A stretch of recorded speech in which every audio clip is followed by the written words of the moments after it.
kæft, mand. Jeg gad kraftigt ikke være skraldemand.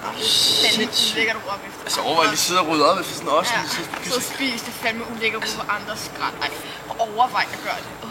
Overvej lige, altså jeg gider sgu ikke engang. Altså, jeg har sådan en miljøsvin, jeg gider sgu ikke engang. Fylde op i skrald, det orker jeg bare ikke. Det gider jeg simpelthen ikke. Nå. Skal vi smutte? Og hey, kom tilbage. Det er fandme respektløst, at jeg går op efter jer. Ej, der skralde, men du skal sgu da råbe efter os. Det er det, du altid til. Jeg skulle da ikke, jeg små, jeg går op efter jer selv. Det er sgu da dig, der skal råbe efter det der.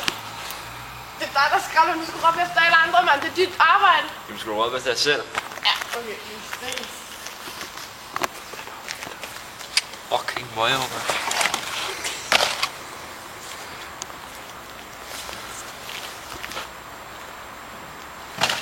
Hov, du. Vent lige lidt. Det er altså ikke skraldemands job at samle pizzabakker op, som ligger og flyder rundt omkring. Jo, han er jo skraldemand, så er det nok hans job. Ja, det er ikke hans job, de lider flyder på jorden. Hans job er at tage skraldet for skraldespandene og putte det i skraldecontaineren, og så kører det væk. Ja, han er skraldemand. Han er skraldemand. Det var han, der skralder op, jo. Det er det, han tjener sine penge på. Kan du ikke se, det er forkert, respektløst mod offentlige ansatte, der bruger alt deres tid på at tage det skrald. Du skal tage det fra jorden. Du kan godt gå over og se, hvad du skal til ham nu.